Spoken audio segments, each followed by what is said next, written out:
Hello friends, I am सीवर्थ मांडागा। ध्यान से सुनना, जितने भी सीए इंटर वाले स्टूडेंट हैं जिनकी जनवरी में एग्जाम्स है, ठीक है, उनके लिए इंस्टीट्यूट ने एमटीपी निकाली थी। एमटीपी में मैंने सर इनकम टैक्स वाला पार्ट सॉल्व करा दिए। जीएसटी में सर एमसीक्यू और केस सिनेरियो हो गए थे। जीएसटी का डिस्क्रिप्टिव वाला पार्ट बचा हुआ था, वो मैं आज आपको सॉल्व करवा देता हूँ, तो एमटीपी वन अपनी पूरी हो जाएगी। ठीक है, आप लोगों से रिक्वेस्ट है, जितने लोगों ने अभी तक मैराथन्स नहीं देखे इनकम टैक्स और जीएसटी के, वो मैंने सर अपलोड कर दिए। अभी लिया था मैं क्या बोलते हैं ये मैराथन्स, तो आप उसको देख सकते हैं। उससे बहुत अच्छा कवरेज हो जाएगा सर आपका। ठीक है, बाकी थोड़ा सा रिक्वेस्ट है आपसे कि तबीयत उतनी ठीक नहीं है, तो माइट बी पॉसिबल वॉइस थोड़ी सी कुछ जगह शायद क्लियर ना हो या थोड़ी सी इधर उधर हो, तो एडजस्ट कर लेना। ठीक है, चलो लेट्स स्टार्ट, टाइम वेस्ट नहीं करते। जीएसटी का जब डिस्क्रिप्टिव क्वेश्चन की बात हो, तो सर क्वेश्चन वन तो कंपलसरी है सर। तो पहले क्वेश्चन वन देख लेते हैं सर। ठीक है, पहले कभी भी बड़े क्वेश्चन में क्या किया करो पहले कभी भी बड़े क्वेश्चन में क्या किया करो, नीचे आके पढ़ा करो क्या बोल रहा है। आपको बोल रहे हैं sir, compute the net GST payable in cash by happy enterprises for the month of December. तो कहानी दिसंबर की है, हमें ये याद रखना है।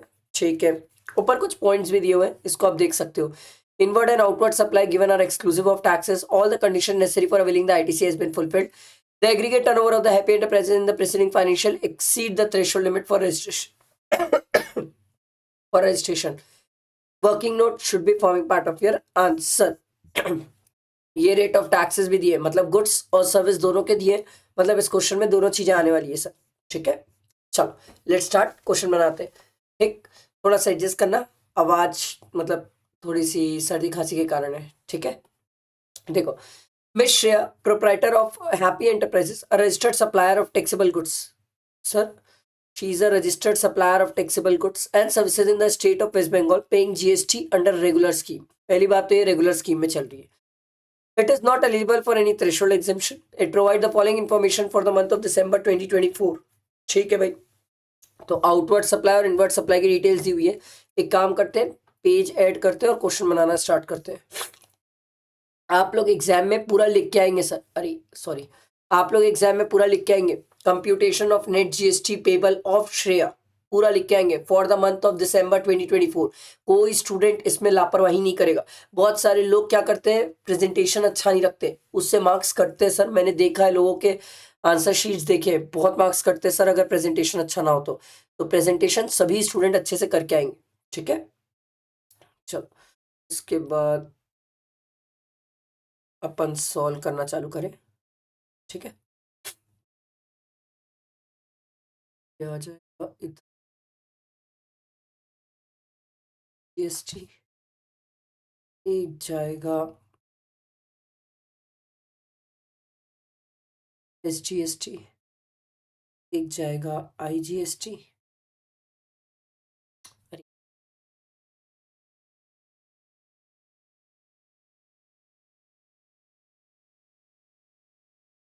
ठीक है, एक जाएगा वैल्यू। ठीक है, तो हम लिखेंगे सर पर्टिकुलर्स, यहाँ लिखेंगे वैल्यू या सीजीएसटी या एसजीएसटी या आईजीएसटी। ठीक है, फिर अपन लिखेंगे आउटवर्ड सप्लाई। ठीक है, आउटवर्ड की रहेगी डिटेल्स। सर मैं कुछ जगह शॉर्ट फॉर्म यूज कर रहा हूँ, आप लोग एग्जाम में मत करना, बवाल हो जाएगा। ठीक है, आउटवर्ड में देखो, आओ पढ़ते जाते हैं। Intrastate supply of goods to reliable and son, intrastate supply of goods, intrastate है तो 7 लाख। सर गुड्स पे रेट कितना है सर? अच्छा, ये लाइन पूरी ड्रॉ कर ही लेना एक बार के लिए पूरी लाइन ड्रॉ कर लेते हैं, क्योंकि ये क्वेश्चन पूरा ही तो बनाना है हमें।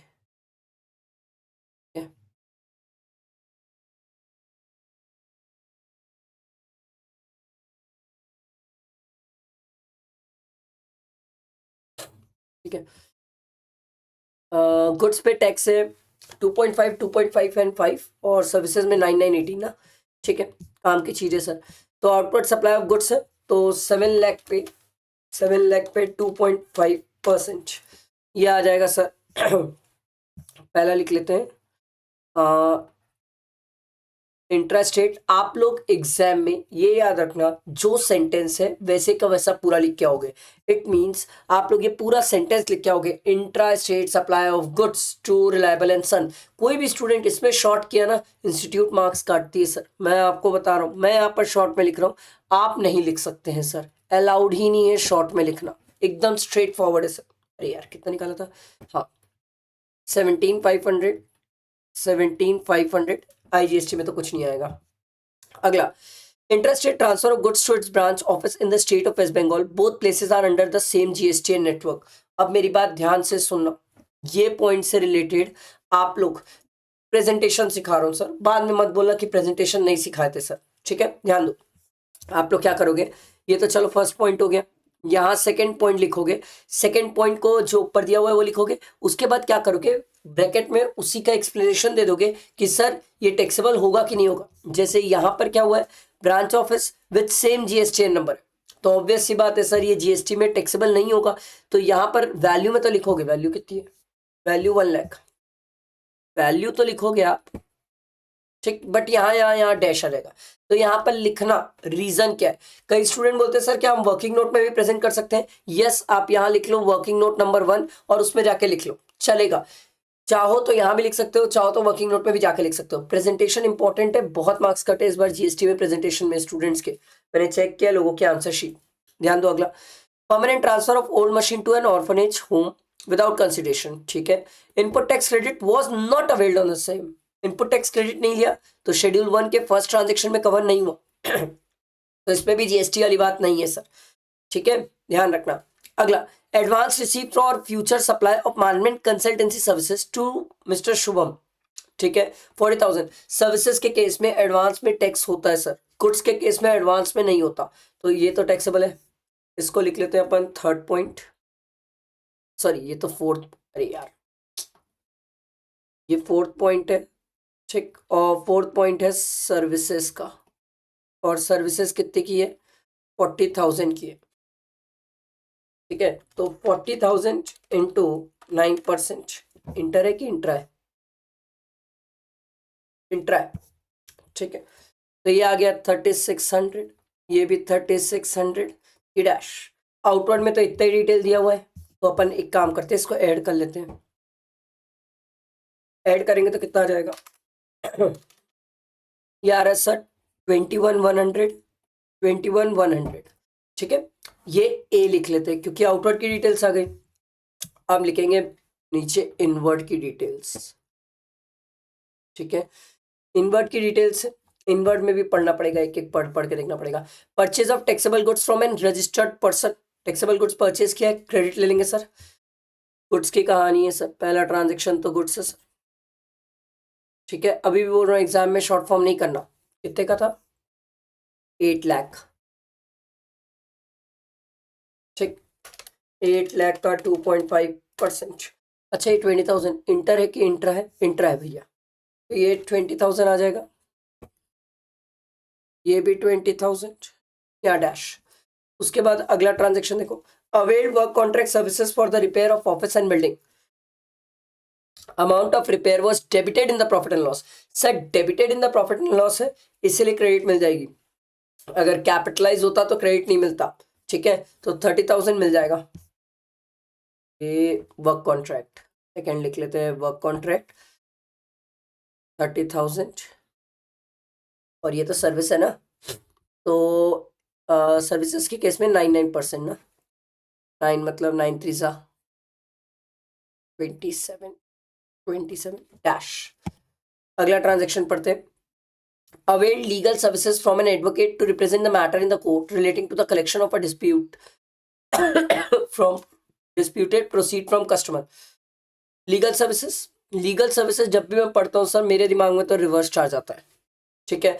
ये पर्सन रजिस्टर्ड है, लीगल सर्विसेज क्या बोलते हैं sir, legal services reverse charge में होती है हमारी, ठीक है। तो इस केस में जो लीगल सर्विसेज ली गई है एडवोकेट से, तो एडवोकेट ने लीगल सर्विसेज प्रोवाइड करी है सर श्रेया को, तो उस केस में क्या ये रिवर्स चार्ज में कवर हो जाएगी। यस, ये रिवर्स चार्ज में कवर हो जाएगी, क्योंकि sir Shreya is a proprietor जो पहले से ही थ्रेशोल्ड लिमिट के लिए एप्लीकेबल नहीं है, रजिस्टर्ड है तो बिजनेस एंटिटी पे, तो क्या इस पे रिवर्स चार्ज की बात है। यस सर, अब ध्यान देना, रिवर्स चार्ज को कैसे शो करते हैं। मैं यहाँ पर सिर्फ रिवर्स चार्ज लिखा हूँ ना, मैं आपको शो करना सिखा रहा हूँ सर। देखो कैसे करना है। पहले तो यहाँ 50,000 लिखना, ठीक है। ये भी इंट्रा ही है और सर्विसेज है, तो 99%। ये आ जाएगा 4500, ये भी आ जाएगा 4500, ये डैश। तो अब इसको ऐड कर लेते हैं, कितना आ रहा है सर? 20,000 प्लस 2700 प्लस 4500, ये आ रहा है सर 27200। अभी सिखा रहा हूँ, ध्यान से सुन लो सर, देख लो कि रिवर्स चार्ज का ट्रीटमेंट कैसे होगा, रिवर्स चार्ज की एंट्री कैसे होती है और प्रेजेंट कैसे किया जाता है। फिर बाद में मत बोलना सर बताए नहीं थे। सर a माइनस बी कर लेते हैं, तो a हमने ऊपर निकाला है -21 21,100, तो ये आ रहा है 6100। सर 6100 की क्रेडिट पड़ी है, यहाँ पर भी 6100 की क्रेडिट पड़ी है सर। मतलब नेट जीएसटी पेबल जो है, नेट जीएसटी जो पेबल है वो डैश है हमारे पास, तो क्रेडिट पड़ी है सर, ठीक है। ये हमारे पास क्रेडिट पड़ी है। अब बात ये है सर, जो रिवर्स चार्ज की लायबिलिटी होती है उसको यहाँ पर अलग से शो करना। अब मैं आपको इसको 2-3 तरीके बता देता हूँ। इंस्टीट्यूट 2-3 अलग अलग तरीके से शो करती है।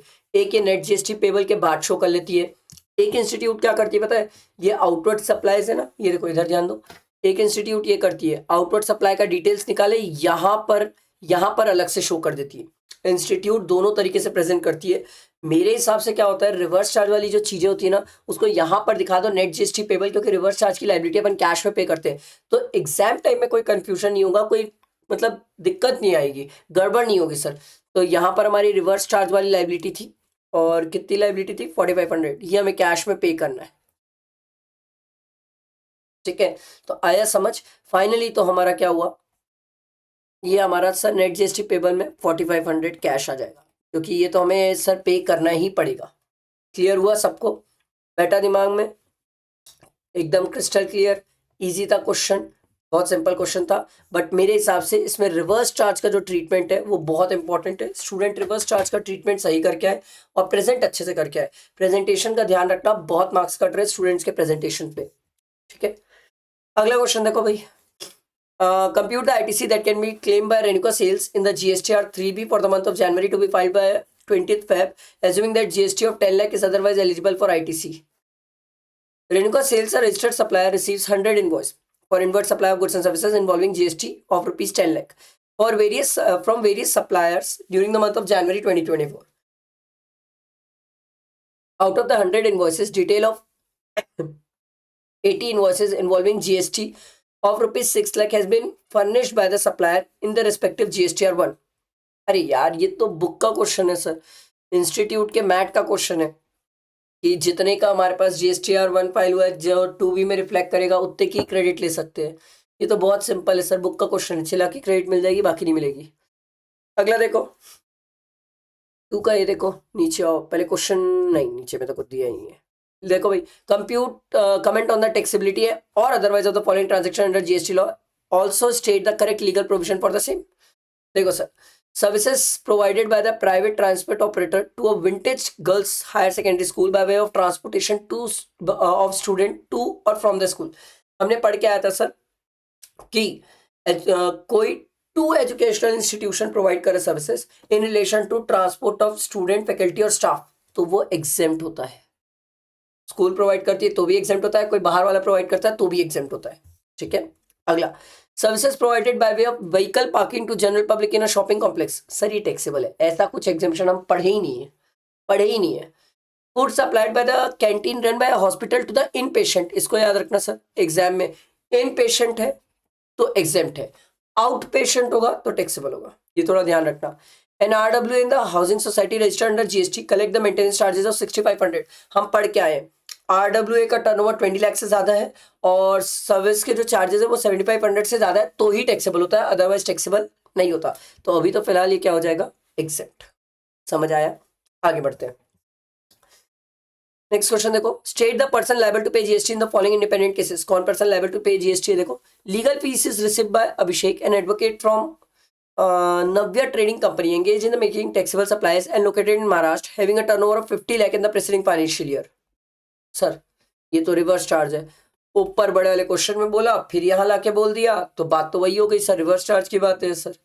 ये तो एकदम ही सिंपल हो गया, क्योंकि बिजनेस एंटिटी का टर्नओवर एक्सीड करे, रिवर्स चार्ज की बात आएगी।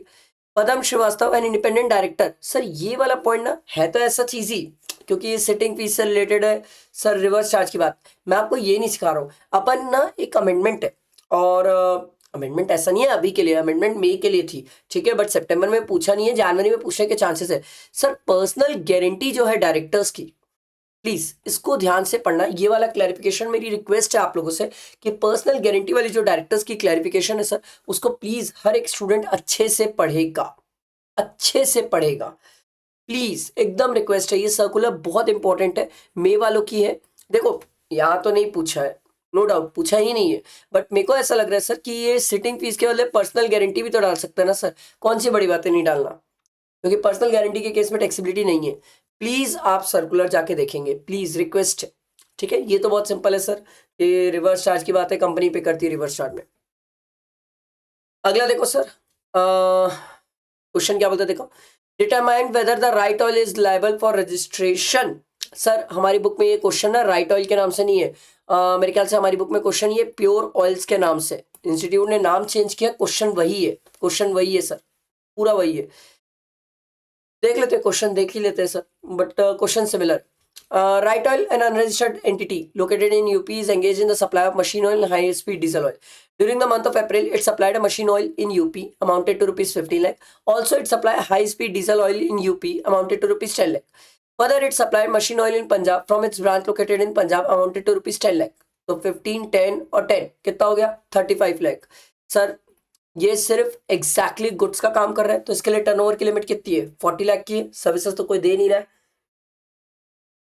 और याद रखना सर एग्जाम गुड्स में नॉन टैक्सेबल भी आते हैं, तो उस केस में sir below the threshold limit है, इसको लायबल टू रजिस्ट्रेशन नहीं है, ठीक। What would be your answer if Right Oil supply the high speed diesel in UP in the capacity of an agent of Center Oil Limited, non registered? Low wow sir, ये भी unregistered है, वो भी unregistered है, तो इस case में क्या where invoices to the customer are issued in the name of right oils, तो क्या रजिस्ट्रेशन की बात आती है? नहीं सर, नहीं आएगी, दोनों ही अनरजिस्टर्ड है ना सर, काहे की रजिस्ट्रेशन की बात। Would your answer be different in case the centre oil limited is a registered entity? अगर सेंटर ऑयल लिमिटेड रजिस्टर्ड है और राइट ऑयल्स रजिस्टर्ड नहीं है, तो उस केस में भी सर यहाँ पर रजिस्ट्रेशन की बात नहीं आती, क्योंकि भले ही एज एन एजेंट काम कर रहा है, दिक्कत ये है इसलिए रजिस्ट्रेशन की बात नहीं आती क्योंकि ये टैक्सेबल गुड सप्लाई नहीं कर रहा है, इसलिए अदरवाइज रजिस्ट्रेशन की बात आती सर। आ रही बात समझ? मशीन ऑयल सप्लाई करना पंजाब में, ठीक है। अगला देखो, determine whether the supply in the following cases are eligible for compulsion levy under section 10(1) and 10(2) of the CGST Act provided their turnover in the preceding financial year does not exceed 1.5 crore, ठीक है भाई। Shyam enterprises is engage only in the trading of पान मसाला। Sir trading allowed है ना sir, manufacture मत करना पान मसाला, trading करोगे चल जाएगा, कंपल्शन मिल जाएगा, सर मैन्युफैक्चर करोगे तो नहीं मिलेगा। Shahan Manufacturers has a registered office in Punjab and Haryana and sell goods manufactured by it into the neighboring state. Inter state same PAN हो तो कंपल्शन मिल जाता है, इंटर स्टेट डिफरेंट पेन हो तो कंपल्शन नहीं मिलेगा, खत्म कहानी, यहाँ मिल जाएगा। अगला क्वेश्चन देखो, an unregistered person mister Pappan, हाँ, from Faridabad travels by Air India flight from Pune to Delhi and get his travel insurance done in Pune. What is the place of supply of insurance services? मैं अभी मैराथन ले रहा था, तो मैराथन में मैंने बोला भी था इंश्योरेंस सर्विसेज इंपॉर्टेंट है। अब यहाँ पर जो पप्पन है वो अनरजिस्टर्ड है, रजिस्टर्ड होता तो कहानी अलग हो जाती सर, रजिस्टर्ड होता तो लोकेशन ऑफ सच पर्सन हो जाता, बट यहाँ पर वो अनरजिस्टर्ड है, तो अनरजिस्टर्ड के केस में क्या होगा sir, location of the recipient जो उस सर्विस प्रोवाइडर के पास है, तो सर यहाँ पर लोकेशन ऑफ द रिसिपिएंट क्या हो जाएगा सर, फरीदाबाद। समझ आया? बैठा दिमाग में? क्लियर हुआ? सिंपल क्वेश्चन था, इजी क्वेश्चन। हाँ 5 मार्क्स के लायक आपको लॉ लिखना पड़ेगा, फिर उसके हिसाब से थोड़ा सा इलैबोरेट करना पड़ेगा। उसके बाद देखो sir, GST is payable on advance receive for supply of goods and services under forward charge. Sir ये तो बहुत ही सिंपल क्वेश्चन हो गया, बहुत ज्यादा इजी थियोरेटिकल क्वेश्चन, ये आप देख सकते हैं। All tax payers are required to file GSTR 1 only after the end of the tax period. Sir ये भी थ्योरी क्वेश्चन है सर, ये थ्योरी क्वेश्चंस तो आप देख सकते हैं, बाकी प्रैक्टिकली क्वेश्चंस मैंने आपको समझाए, जो इंपॉर्टेंट पॉइंट्स थे रिवर्स चार्ज वाले वो मैंने एक्सप्लेन किए। प्लेस ऑफ सप्लाई का बहुत ज्यादा इजी क्वेश्चन था, मेरे को इतना कुछ ज्यादा खास लगा नहीं, बाकी ऑलमोस्ट मेरे हिसाब से ठीक है, मतलब इजी है जीएसटी वाला पार्ट एमटीपी में। आई होप समझ आया होगा। लाइक करना, फ्रेंड्स को शेयर करना, बहुत काम की वीडियोस होती है ये। इस डिस्क्रिप्टिव जो मैं आपको सॉल्व कराता हूँ ना सर, इसमें कई सारी चीजें इंपॉर्टेंट सिखाता हूँ, मैं आपको समझाता हूँ। ये चीजें बहुत ज्यादा जरूरी होती है। ऐसा नहीं है करिए आप मेरे बिना नहीं सकते, ऐसा कुछ नहीं है, आप मेरे बिना भी कर सकते हैं। बट जो एक एक्सप्लेनेशन है, जो कीवर्ड्स है, जो इंपॉर्टेंट चीजें हैं, जहां पर ध्यान रखने वाली बात है, ये जो मैं सिखाता हूँ, ये आपको एग्जाम में हेल्प करता है सर। ठीक है, चलो लाइक करना, फ्रेंड्स को शेयर करना। ठीक है, थैंक यू।